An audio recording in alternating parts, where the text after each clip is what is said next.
Emily, thank you very much. Ladies and gentlemen, good evening or good afternoon.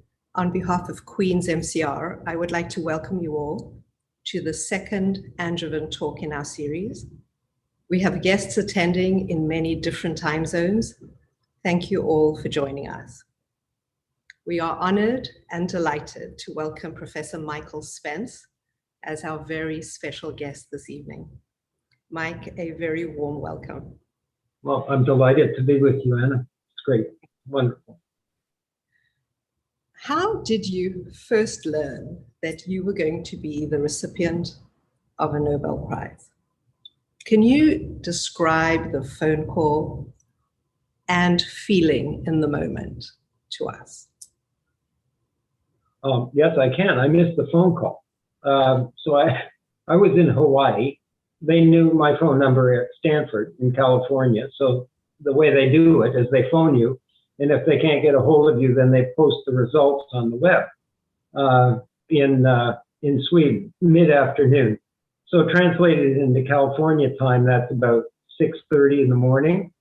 And a friend of mine was up, I don't know why, I think he's a little crazy, monitoring the website, and it flashed up and all the recipients were listed, and he phoned me because he knew where I was. So I got a phone call at 3:30 in the morning in Hawaii, and I was stunned. I just, I was pretty sleepy, but I was stunned. So for a while, it just didn't sink in. What an incredible moment. Right. So what is your most memorable moment of the actual award ceremony? Well, so actually, a lot of people have watched this movie, A Beautiful Mind, and they think that you give a lecture at the award ceremony. Actually, at the award ceremony, you're not allowed to say anything because you might muck it up. But there were two memorable moments. The one that I remember best was the lecture, which is separate from the award ceremony. And you basically are required to, and you're supposed to take this seriously, to give a lecture to normally a very distinguished group of, colleagues and graduate students in your field in Sweden. But this was the 100th anniversary of the Nobel Prize. And so not everybody was still, there were 760 or so in the first 100 years. And ones who were still alive, they invited back, and they all came. And the Nobel Prize in Economics dated from 1968, so a significant number of them were there. And so I and my colleagues, Joe Stiglitz and George Agerlof, got up to give a lecture, and in the front row were the, leaders of our field, Arrow, Samuelson, Solow, Friedman, Becker. And I thought, this is the most terrifying thing I've ever done in my life. But it was wonderful. I mean, they're lovely people, so it turned out to be great. The other thing I remember is the youngest person in our cohort that year was a physicist. And basically at the award ceremony, you only have to do one thing, which is stand up at the appropriate time, bow to your colleagues behind you and the audience before you, but especially to the king and queen and the princess and the monarchy. And then you walk over, and the king in Sweden is very adept at handing you a whole lot of stuff, like medals and so on. And you bow again and then go back to your seat. And this I won't name him, but the youngest guy was a physicist, and he basically tuned out right at the moment. And so he forgot to bow to anybody, kind of marched over looking vaguely like a parody of a soldier in a war movie, collected his loot and went back. There was a kind of gasp, but it turned out very well. The king, he went to the king afterwards. There's a reception, and he said, "I'm terribly sorry, I just blacked out." And the king of Sweden looked at him and said, "Oh, you did? I didn't notice." Yeah, how special to have all of the notable people in a room at the same time. It was extraordinary, yeah. And not just in our field. I mean, absolutely. Physics, medicine, etc. Yeah. You were awarded the Nobel for laying the foundations for the theory of markets with asymmetric information. An important example of your signaling theory is education as a signal of high individual productivity in the job market. Mm-hmm. Can you briefly explain this to us? I can try. So there's lots of markets in which there's informational gaps and asymmetries, where sellers or buyers know less or more than the other side of the market. In the job market, there's a big informational gap because people have very specific abilities and skills, and employers, at least until they've employed them for a while, don't know what they are. And so, in markets like that, you get underperformance if these informational gaps aren't closed, but markets don't just sit idly by. So there's what we call screening and signaling mechanisms. And basically the way they work is the underlying phenomenon is there's something that somebody wants to know on the other side of the market that they can't easily detect or see. And you can't close that gap by simply having people sort of describe, what their attributes, because the incentive structures don't work.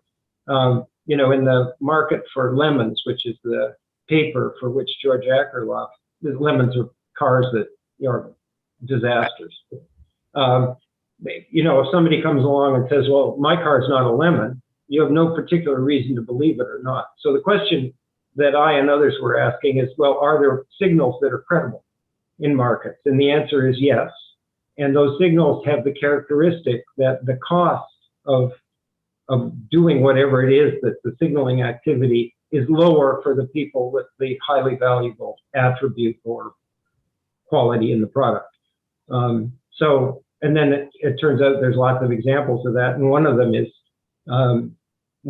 education. So people who tend to be, at least in some lines of work, very capable are ones that are able to navigate through and get into the Queen's College, Cambridge, I guess is the way I would say it. So to your point then, with institutions such as Cambridge constantly striving to improve outreach and access to education, how do you think the signaling theory could be adapted to assist individuals from less advantageous backgrounds who are less able to signal to employers so they don't become disadvantaged in the job market? Yeah, so I don't think you can change the whole system, but what you can do is make sure that people from all backgrounds, or you can try to make sure that people from all backgrounds can get into Cambridge or Queen's College or MIT or Stanford, right? And there are known biases in the screens that are used to do that. And there's a significant effort over actually many decades to eliminate those biases in the screening procedure. Some of it's testing, some of it's sort of social networks that operate in the world that we live in. And you can't eliminate them, but at least you can try to compensate for them. So it's a very important part of the work that the admission side of major, global institutions have to undertake. Yes. Well, so a large part of human behavior is signaling. In the clothes we wear, the cars we drive, the drinks we order in a bar. So how can signaling theory be applicable to us in our everyday lives? Well, in the course of doing this work over, several years, I read a fair amount of sociology and, things that weren't strictly in the world of economics, because these signaling, and trying to figure out who you're dealing with isn't specific to economics at all. In fact, probably it's more relevant in these other disciplines. So what I found fascinating is that people emit signals all the time, and a very large fraction of that time they don't know that they're emitting signals. And then they're experts at interpreting these signals.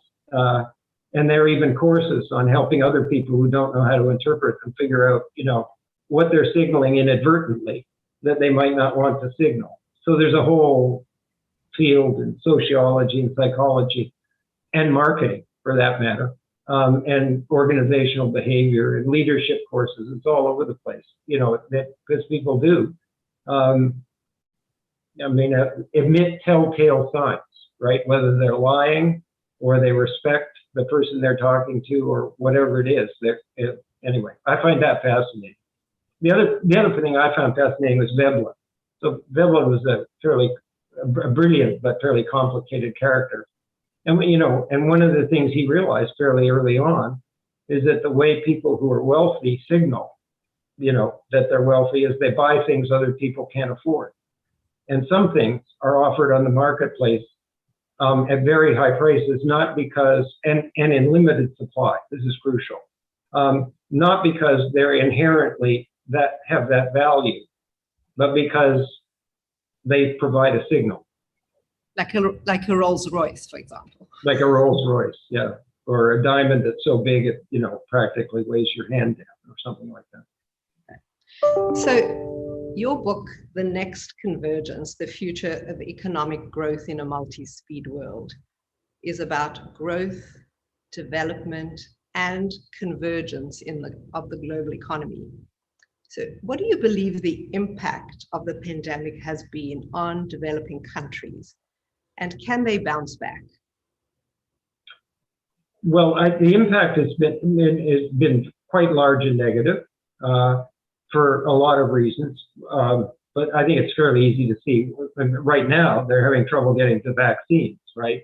So their recovery, to the extent it's required, containing the virus is required, and it is going to be delayed relative to some of the rest of us. And that, you know, that's not good.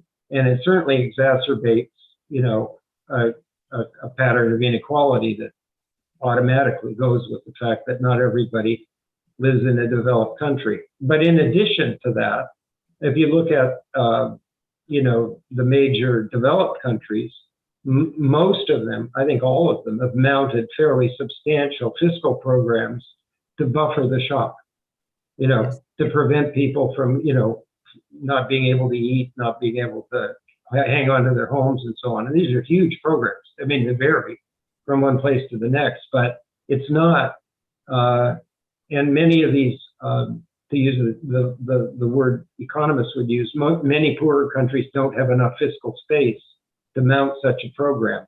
So the only way you can keep an economy functioning if you don't have the resources to introduce these buffers is just keep running the economy. And that makes the virus worse, right? Then it just runs rampant through the economy. So on all counts, you know, it's a very tough thing to deal with. And now I think the hope on the part of a number of us is that once the developed countries have largely completed the vaccination programs, they'll turn at least some of their attention to trying to help mitigate, you know, the end of the pandemic process in the developing countries. Yes. And there's a lot of antivirals that are being developed as well that are cheaper than vaccine, quicker. There's a lot of things happening on that front, and hopefully we'll see things on that very quickly. Exactly. Yeah. Yesterday, you published an article titled "The Shape of the Global Economy." Mm-hmm. I know it's time for our talk. In your opinion, how impaired will global growth be? And what can we expect for the balance of the year and into 2022? So actually, I'm quite optimistic about this. I mean, you know, nobody knows, right? We haven't taken this journey before. So we're all guessing a little bit. And I don't pretend my crystal ball is any better or worse than anybody else's. But it looks to me like in most of the countries, in most of the developed countries anyway, and a very large number of the emerging economies that are, you know, in the middle income level, so they have resources, are going to come out of the pandemic economy and all its constraints relatively soon, let's say the fall. And then I think we're going to see a fairly explosive kind of growth as the sectors that essentially got shut down or significantly shut down in the course of dealing with the pandemic open up again. So yeah, on the supply side, you're going to open these things up. On the demand side, while people may save and rebuild their balance sheets to some extent. I mean, I think most people think there's also a fair amount of pent-up demand, or to put it in technical terms, people are fed up with being locked up in their house. So on all counts, I think once you take the constraints off, you're going to see a pattern of really quite strikingly rapid growth and recovery. Now, the contraction was huge, right? So just high growth isn't fully recovered, right? It may take us a while. Probably in America, it'll take us into the early part of 2022 to be back where we started at the end of 2019. In Europe, it's going to take longer because the vaccines, except for UK being a distinct outlier, vaccines are arriving more slowly. But if you sort of average out over that, by the time you get to the end of 2021, current year, and into 2022, you're going to start seeing pretty dramatic recovery patterns. And in Asia, they recovered without, they contained the virus without the benefit of vaccines. Now they're vaccinating, but they recovered more quickly. The only major economy in the world that had positive real growth in 2020 is China. Yes, and I want to get to China in a few moments, because I know there's a lot of interest on your views there. I mean, what do you think? Chair Powell said yesterday he's expecting the US growth to be in the region of 6.5%. Yeah, that's the rebound. I mean, it's a perfectly reasonable estimate. On a sustained basis, no developed economy can grow at 6%. An emerging economy, an India or a China can grow at 6% because, they're catching up, basically, is the kind of underlying, a crude description of the underlying theory. But when we're recovering and bouncing back, we can see very high growth rates like those that Chairman Powell described. So do you feel economies have fared better in this crisis than in the last financial crisis? It depends on what dimension you're looking at, Anna. I mean, I think that the financial crisis in some ways was more difficult to handle because there was a question about whether the financial system would keep functioning. And so the response had to be, in part, at least directed at making sure the financial system didn't lock up, didn't stop functioning, because that would bring the economy down. And that turned out to be, I think, too limited an agenda, and not enough attention was devoted to helping, other people that had been hurt. But because we didn't have that second part, for whatever reason, in most places, and the reasons differ. I mean, we had too much austerity in Europe. We had kind of gridlock in America.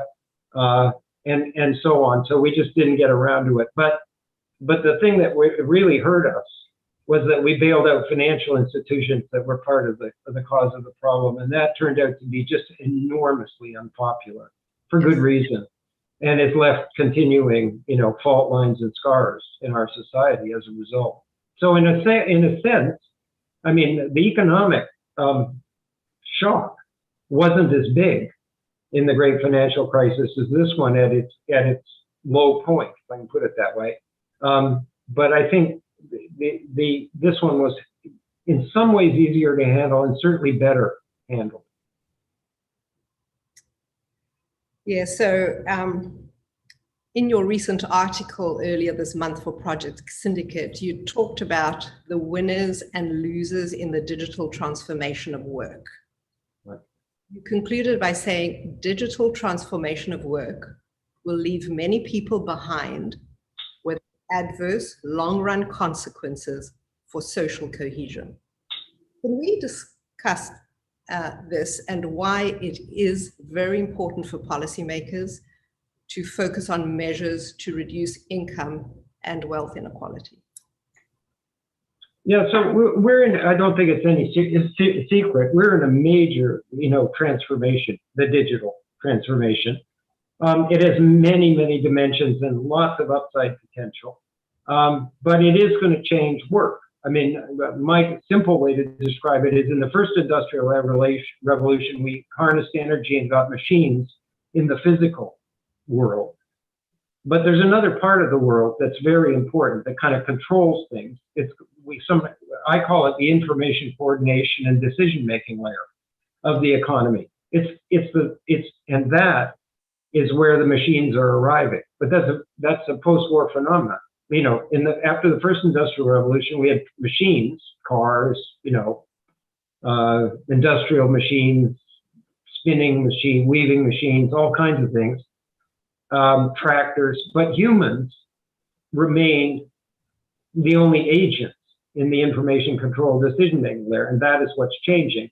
And because that's changing, and now fairly rapidly, it means though these machines are going to be our working partners, and tasks are going to change. And that means, you know, a transition.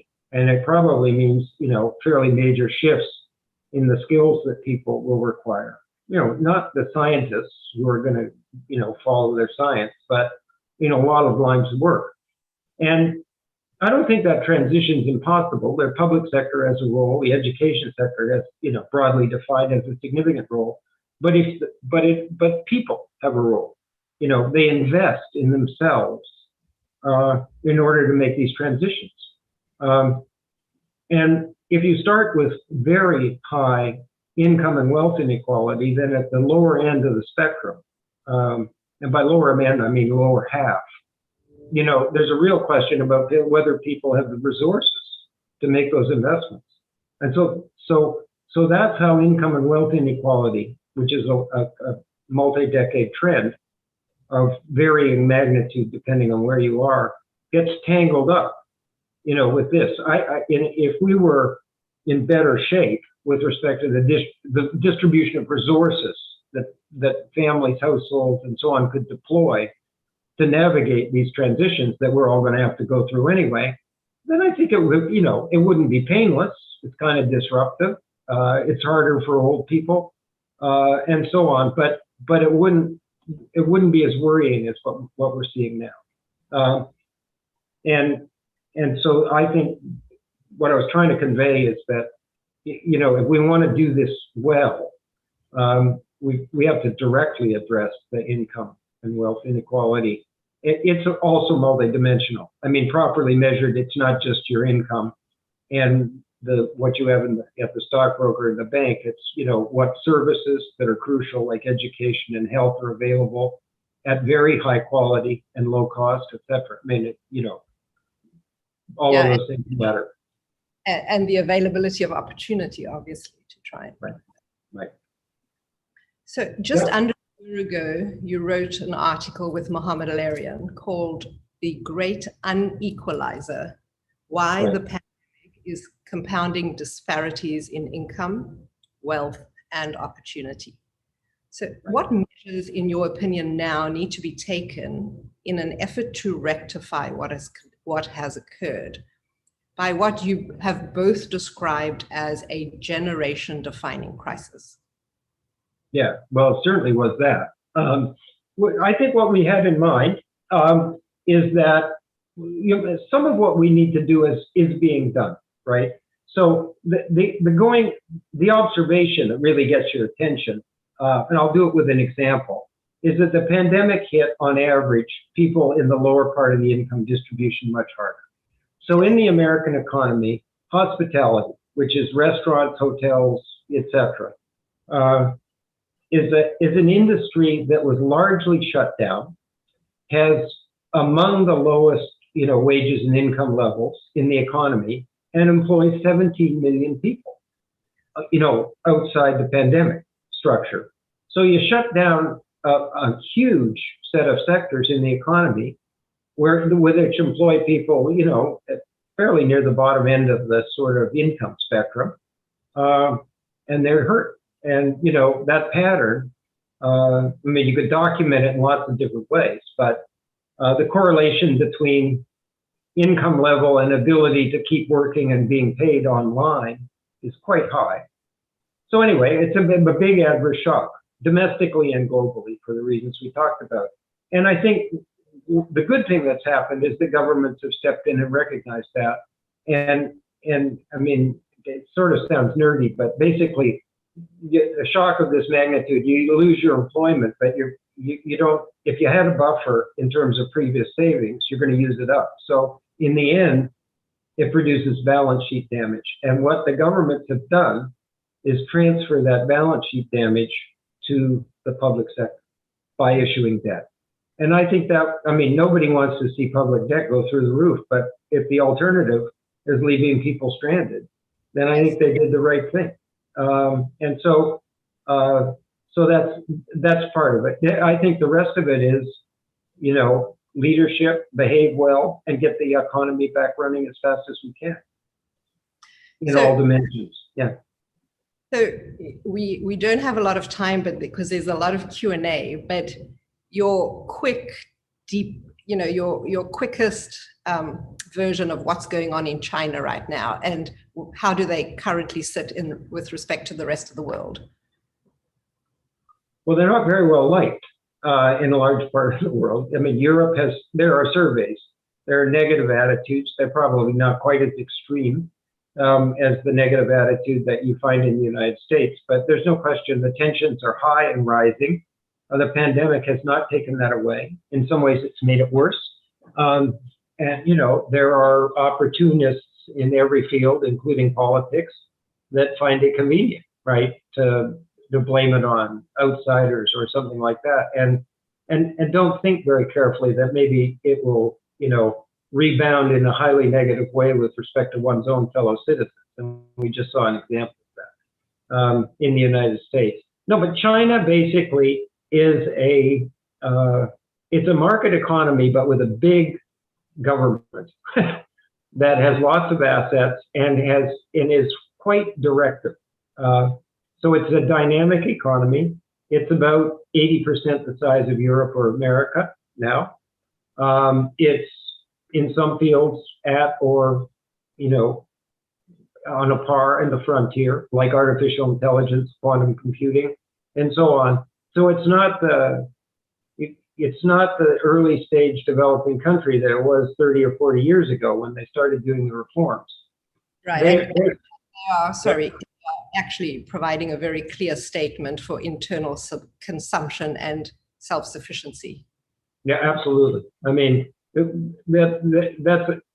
yeah, exactly. They have this thing, they have wonderful names. So now they call the strategy of the 14th five-year plan the dual circulation economy. That Westerners might get it confused with the circular economy, which is a very different thing.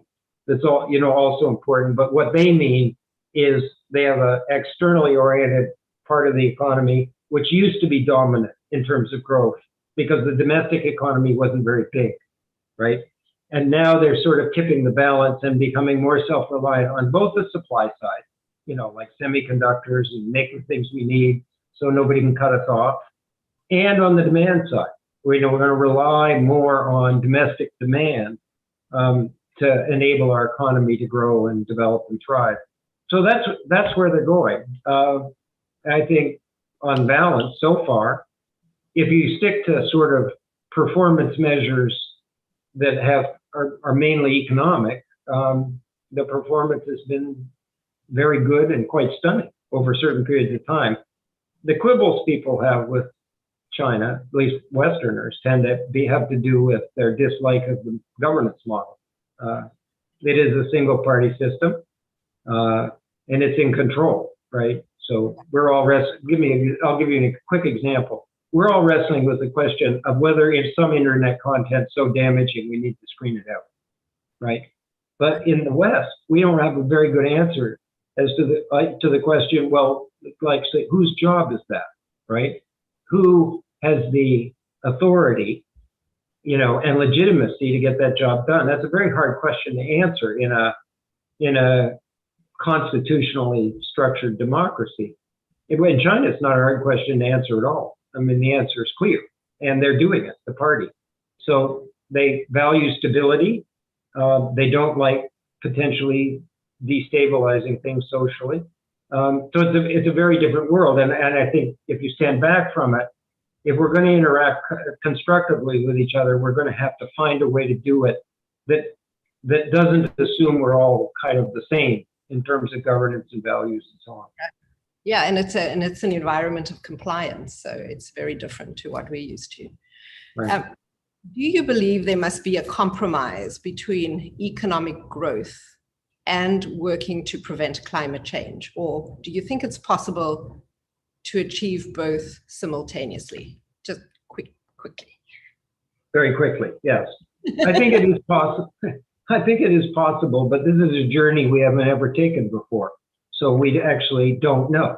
So I can imagine that there's a fair amount of disagreement on that. My best guess is the trade-off is not very difficult, and that that sustainable growth models don't, except maybe in some transitions, don't require major sacrifices in material well-being, if I can put it that way. Now, there are people who disagree with that, and there are people who are absolutely sure it's true, and we're about to find out. I mean, the other thing I would say is we've left it pretty late. We're really, really behind the curve. I mean, our fossil fuel emissions are running in the neighborhood of 30+ billion gigatons per year. That's not even within shooting distance of something that's reasonably safe with respect to sustainability, not even close. And that number is still rising in spite of all the talk.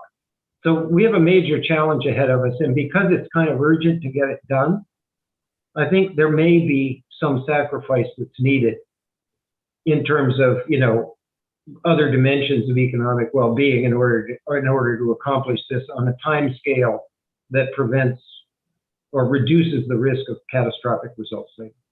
Yeah, absolutely. It's a trade-off, and I think we're all going to have to think very carefully about that. So the final question from me, if you could give your PhD level self one bit of advice, what would it be? I would say study as many different things as you can. Just get outside your field. I mean, there's great, when you're a PhD student, you're naturally digging about as deep as you can get in a particular field or even a subfield, and that's fine. But my advice is allocate some time to straying outside of that. And I think I would give that advice, not just to people at the PhD level, but later on. I really think even people who've done amazing things in various fields benefit enormously every, maybe 10 or 15 years of just changing and doing something else, because I think you go kind of stale. The other piece of advice is I would say take risks. I mean, but PhD students young people in general are at the height of their creativity.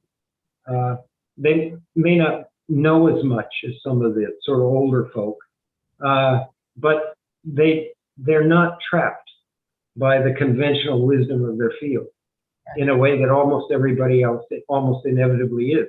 So when I was a PhD student, my advisors, I was doing something that probably looked pretty risky at the time, and they didn't try to stop me. And I've always been grateful for them. They just kind of said, go for it. And if it doesn't work, you can do something else. I mean, so that's my best. Right, and that's how we all develop, and that's where innovation comes from. Mike, Absolutely. Thank you very, very much. I'm so sorry to have rushed through this. What a fascinating conversation, and thank you for all your pearls of wisdom. I will hand it over now to Emily for the Q&A. Thank you, Mike. Thank you, Anna. Fun being with you. Thank you. Hello, thank you both for a wonderful talk. It was fascinating and great pieces of advice to end on. I'm sure they resonate with lots of people here. So we've had questions flooding in. So we're going to start with Nicholas from the MCR. So Nicholas, if you'd like to appear and ask your question, then please go ahead. Thanks, Emily. And also thank you, Professor Spence, for being here. It's an honor. My question concerns high frequency trading, because I've read that one of your beliefs is that it should be banned, and I was just wondering why exactly you believe that. If you could elaborate a bit, maybe what your thoughts on it are from a cost-benefit perspective. Yeah, I was probably a little out over my skis on that one. So let me tell you what worries me. We have a lot of algorithmic trading going on. And I don't think we completely understand, how it kind of, in the aggregate sense, affects market behavior. And we've had some, because these are black boxes, a lot of them. You know that AI is a black box kind of operation, but what I guess the test I use, Nicholas, is I ask myself the question: is this really kind of socially productive, right? And then I remind myself that the high-speed traders, at the height of the mania of this, were building their own fiber optic cables from Chicago to New Jersey, where the servers were, from the commodities exchange to the servers in New Jersey, so that they would get trades a millionth of a second before somebody else and there was documentary evidence, and front run the market, right? And so I think, and then I ask myself, is that really terribly useful? And the answer, at least my answer, is no. So I don't mean to ban, all trading of that type, but I think we ought to be skeptical about its value. The defense is, there is a fair amount of value created by the online, version of markets, because the transaction costs go down. So I'm not quibbling with that. And I don't even mind, machines getting into the business if they're augmenting human beings. But I worry about markets as important as some of our financial markets if they're basically a bunch of algorithms competing with each other in millionths of a second. Thank you. So we had a question from Professor Lisa Hall on the chat. So she was just wondering, what kind of signals outside of economics do you now notice that you may have missed before you developed your theory? Well, Tom Schelling, who was one of my advisors, actually had me reading a whole bunch of stuff, much of which wasn't economics. And I remember, reading Irving Goffman and some other books that I just found fascinating. So for example, in lots of cultures, there's a question, for couples who might get married, about how you signal the seriousness of your interest, because it's easy to say. Right? And so there was this example which I loved, which is that I can't remember exactly where it is, but in some places that the young man, the suitor, goes and plants himself outside the house of the woman he is trying to tell he has fallen in love with, and basically stays there. And the notion is that somebody who wasn't really serious about this probably would give up. So if the suitor manages to stay outside the house and not go home and have a shower for 10 days, the young woman may not still may not like him, but at least he's paid a price that's high enough to allow him to proceed with the process. But yeah, I think there's lots of areas. Some of them are in economics, some are in finance. There was an early discussion of whether and why dividends are signals in anything. And I think the tentative conclusion is they are, because you pay an awful price if you reduce your dividend. So if you set it at a level you believe you can sustain with a high probability, then you're probably signaling that you actually think the earnings are going to be able to back them up. Fascinating, thank you. It's amazing how there's such a wide range of applications. We've also had a question from someone, Vandenek, who's watching on YouTube. So their question is, in your opinion, where do you think business schools most severely misunderstand economics research and economic theory? Gosh, I would have said, so when I became a dean at Stanford, at the business school, the criticism of business schools is that they spend too much time on economics and not enough on business.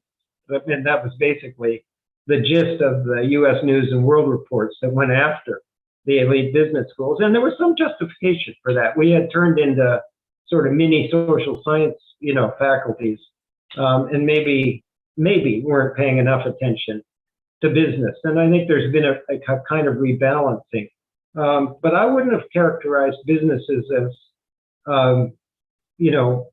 at all second rate in the kind of economics that they do in terms of their research and teaching. In fact, I think frequently the economics is enriched in business schools by being informed by other subjects. But, economics has become quite rich in the last little while. We have behavioral and experimental economics.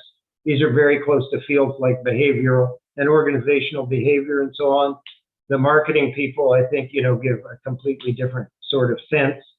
Now we have all the digital folks, doing research and informing the agenda. So, as compared with way back when, I think we're in pretty healthy shape. At least that's my sense in the business school, a kind of rich research and teaching agenda. Yeah, lovely to hear optimistic comments. And I think that the kind of intertwined nature is something that we all really gain from Queen's as well. Having lots of different perspectives to the same topic can be so valuable, for sure. So we've had a lovely comment from Rubaya in the chat. So she says she's absolutely thrilled to hear you speak. She's drawing from your signaling theory in their PhD research, which looks at the linkage between education and employment in Bangladesh. Oh, interesting. Yeah. So their question is, what's led you to conceptualize the signaling theory? And they're wondering if there's any special story like Newton's apple story. And then second part to their question is, what advice would you have for someone who's just starting out their academic career, and how to translate academic research into significant impact? So yeah, two parts to the question. Yeah, so on the first part, I was when I was a young academic, and I went to college in the United States, and I was a Rhodes Scholar at Oxford, and then I was a PhD student. And about the end of the second year of the PhD, which all of you are familiar with, I was fed up. So I went to Richard Zeckhauser, who was turned out to, in the end, to be one of my thesis advisors, and said, I'm going to quit. I'm tired of talking to myself and sitting in the library. And he said, well, maybe you should try teaching. And so I did. It was a disaster, but at least I was in contact with other human beings. And he said, why don't you be the faculty rapporteur in the new seminar that the Kennedy School had? The Kennedy School at that time was exactly 1 year old at Harvard. It was a creation of President Derek Bach, and it had amazing people around it, Schelling, Don Price, Kenneth Arrow. Anyway, these people got together once a week. Then my job was to take an unstructured discussion and write up 12 pages that made it sound like it was, all brilliant and followed logically and everything. And to this day, Kenneth Arrow thinks that my main skill in life was being a rapporteur, as opposed to doing research or anything like that. I used to laugh with him about it. Anyway, Les Thoreau came down from MIT. All of these, we've lost all these people in the last few years. It's a shame. But Les Thoreau came down and gave a talk because there was a lot of concern about discrimination in economics. How did it work? What was the economic underpinnings? Was it all just bias? But, it was kind of a systems. And he came down and gave a talk about statistical discrimination, which is not a subject you hear much about, but is actually pretty interesting. And the notion is, and it really relates to informational gaps, right? So if you have a very important attribute that's distributed in a population and invisible, then this is the Lemons model, then that group will be treated like the average. And that means the people on the upper end will be discriminated against, by that standard, and the lower end will benefit. And so he went on about this, and I was just fascinated. And then I walked away and I thought, this is part of the informational structure of markets for sure, but it can't be the whole story. There must be something in markets that occurs to try to close these gaps, even if it's not perfect. And that's what led me and others. I did it in terms of signaling. Others went at it from the point, it's the flip side of that is screening, right? If you have people coming at you who you can't distinguish, and look at it from that point of view, you want to screen, or sort, or some version of that. I just did it the other way around. You know, what do people do that signal characteristics, attributes, or whatever it is they want? So that was the origin of that. What was the second part? Yeah, no, that makes perfect sense. And then the second part was just about any advice you may have for us who are starting out, how to translate academic research into significant impact, long lasting. So one of the things I've noticed in academia there's two things I've noticed that are really different, at least in my field, and that is most academic papers in economics, maybe even in social science, have 4 or 5 authors, or at least 3, and I think that's not a bad thing. But then I think you have to think carefully about because in my day, most papers had a single author, right? So it was kind of clear whose work it was, good or bad, right? So I think there's a question I've always had in my mind, about what's the process whereby your distinctive contribution kind of shows up. And the other thing I've observed is that there are some academics who have enormously great influence beyond their field. And they have what I can only describe as big marketing apparatuses as well, which was just unheard of in my day. I mean, nobody, had a communications department that dealt with media and all this kind of thing. But my advice is sort of, at least in the early stages of one's career, stick to the research. Great research will surface first among the people in the field, and then more broadly. And I wouldn't worry about more broadly. I mean, it'll happen eventually, but you can't rush it. I don't know how many years ago did Crick and Watson discover the structure of DNA? No, probably by now 45 or 50, something like that. So these are very, very powerful ideas, but it takes a very long time for them to start to have an impact. Yeah. In it for the long run, I guess. Yeah. So we have a question from Rob Glue in the chat. Rob is wondering that given that household wealth in the UK, for example, is around 6 to 7 times GDP, do you think that a wealth tax might reduce wealth inequality, and what might the unintended consequences be? A wealth tax might, reduce inequality, but I'm not inclined to kind of rush into a wealth tax. In part because, and this may answer, a kind of related question. First of all, wealth taxes are resented, right? With a few exceptions. So in the American case, we all think wealth taxes are, broadly, people think wealth taxes are a bad idea. And they've forgotten that they pay, quite substantial property taxes to support the school system. And a property tax is a wealth tax, right? So we kind of have schizophrenia when it comes to wealth tax, but it's a very difficult thing. I mean, when the left-leaning Democratic candidates even started talking about it in the last presidential campaign, it wasn't well received, at least not by everybody.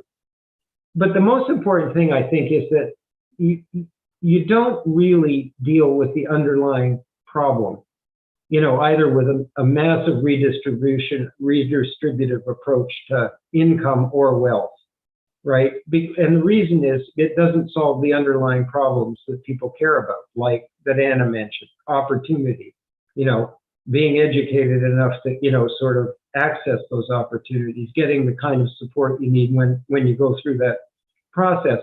So I'm not against progressive tax systems or even a universal basic income of some form or other, provided it doesn't have very negative incentive effects, and allows a lot of free riding and stuff. But I think I'd rather focus on a set of measures that are more attractive from a redistributional point of view, and measures that, maybe I'm overreacting just to the American case, but our quality problems in education, quality unevenness, is so large that I'd rather, if I could wave a magic wand and solve a problem, I would solve that one first. I think I guess what I'm trying to communicate. Yeah, and I guess it goes back to what you were talking about with Anna earlier about trying to not disadvantage people due to Exactly. Yeah. So we next have a question from Jason. I think Jason's happy to ask the question themselves if you would like to appear to ask your own question. Yes, that's really an honor for me. Thank you very much. So thank you very much, Dr. Spence, for sharing with us, because as a graduate student, we have just learned your signal model a month ago in the lecture. So it's very great to hear right from you afterwards. So I would like to ask a question because this is what I was thinking during the lecture, because you developed this model with individuals with their education effort and stuff. Do you think that this Spence model can be applied to more than just individuals, such as maybe like service quality as a signal to company health, or like when technology progresses as a signal to the economic strength, etc. If we apply this, do you think there will be any limitations? Thank you very much. The answer to that is definitely yes. So, I mean, one of the I'm going to talk just for a second later in a minute about the digital era. But even before that, lots of markets have market structure that consists of intermediaries. One of the ways you solve the problem of credible communication is you put an entity in the middle of the market whose reputation matters, right? And so they don't lie. I mean, if we put it in its crudest terms, because they don't have an incentive to lie, because then they'll lose their status as an intermediary. And so that's been well studied. That's, game theory in a sense. And that's those things are important. So the answer is, I mean, there's lots of it. You have these signaling mechanisms, but there's lots of things that go on in markets that are designed to deal with informational gaps, including, by the way, regulation, right? In the financial world, we don't rely on companies, voluntarily to tell you as much as they think is you ought to know as an investor about what they're doing. I mean, there's very clear requirements about what they're supposed to disclose, and there are very clear penalties if they, don't do it properly. So sometimes informational gaps have to be closed by regulation. Sometimes they have to be closed by a government entity. Almost everybody has some version of the Food and Drug Association, because somebody who's a third party who's independent has to investigate and discover, whether there are hidden dangerous characteristics of food and drugs and products as well. So anyway, I'm just trying to explain that signaling and screening was kind of an entry point into thinking about informational structure of markets, but there's a lot more to it. The thing that fascinates me, although this would take us another hour, is that the digital technologies, and specifically these huge pools of data combined with machine learning, are actually closing informational gaps in markets. I mean, you can see it. I mean, the credit markets are a perfect example of this. And Chinese and other, major players, I think the Chinese are in the lead on this, have found that if they pool enough data, from their mobile payments, fintech, and e-commerce systems, they can extend credit to people who basically are anonymous otherwise, right? No collateral, bank can't deal with them. When they do borrow, they borrow at exorbitant rates and so on. So there's quite a lot of what I and other people call inclusive growth patterns that can be unlocked with this kind of technology. So, I mean, for people who are interested in this general area, one piece of advice would be get up to speed on how the digital technologies are working and evolving, because I think it's first order impact on the way markets are put together. Thank you very much. So thank you. I think we just have time for one final question from Mohammed. If you would like to unmute and appear, you're welcome to ask your question to finish us all. Emily, yeah. I was hoping you would ask it for me. But thank you. And Mike, thank you very much for spending time with us. I'm going to embarrass you a little bit, but one thing that struck me, Mike, is the fact that you are so smart, and yet when you meet someone, you assume they are smarter than you. So even when they say something that's ridiculous, you will spend time trying to understand what they've said. How did you develop that skill? How do you stop falling into the trap of simply dismissing people based on saying something that may not resonate with you immediately? Well, Mohammed, first of all, there are a lot of people that are smarter than I am, and I met a lot of them. So it was a fairly easy conclusion to reach. I always thought, my great strength was more like along the lines of stubbornness. I mean, I look at my thesis advisors, for example. Dick Zeckhauser is one of the smartest people I know, and the other two received Nobel Prizes. And I thought, I don't really belong in this company. But the real answer to your question is, I think you learn this when you're teaching. So I was a terrible teacher at the start. The first class Dick Zeckhauser let me teach, it took 50 minutes long at Harvard, and I prepared 35 pages of single-space notes. And I thought my job was to cover that. And I got through the first 3 pages with 10 minutes to go, and then I accelerated.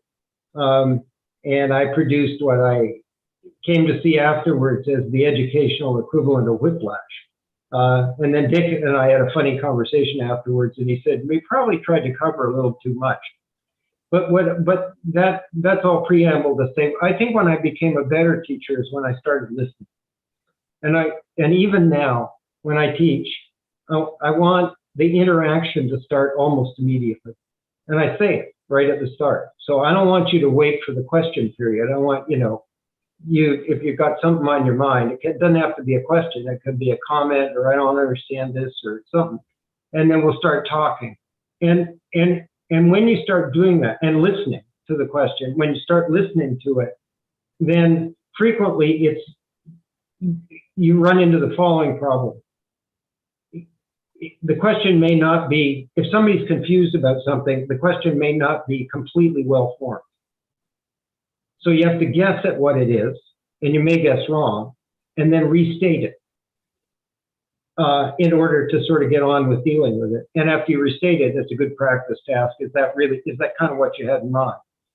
And then you can answer the question. And that has 2 effects. I think it just makes the educational process much, much more effective. But it also incentivizes interaction, right?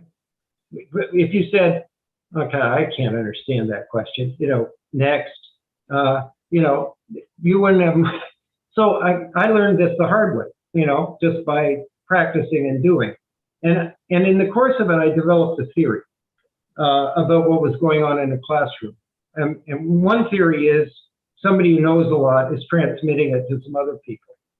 And I came to believe that was false. That what's going on in a classroom is more like vaccinations or inoculation. That is, you provoke something and then a process occurs, mostly inside the individual, called the student, and the end product of that is learning. And it completely changes once you start to think of it that way, as a kind of catalyst, as opposed to transmitting knowledge here. It changes the way you go about teaching. Yeah. Emily, thank you very, very much. Thank you. Wonderful to see you all. Thank you very much for facilitating the Q&A. Thank you, Emily. I know we had a lot of questions and I know there's a lot of questions that we didn't get to. So my apologies to everybody. Mike, thank you. This was the most fascinating hour. We can't thank you enough for joining us. We look forward to welcoming you to Queens in person when things open up. We would love to host you. I know there will be a lot of people that still want to talk to you. You have a fascination with economics, with technology and artificial intelligence, and we would love to hear a lot more from you on that and other topics. So we're indebted to you. Thank you. Can't wait to do it. Yeah. Thank you so much. Great to see you, Anna. Thank you. You too. Thanks, everybody. Thanks, Emily. Thanks for attending. Bye-bye. Bye-bye.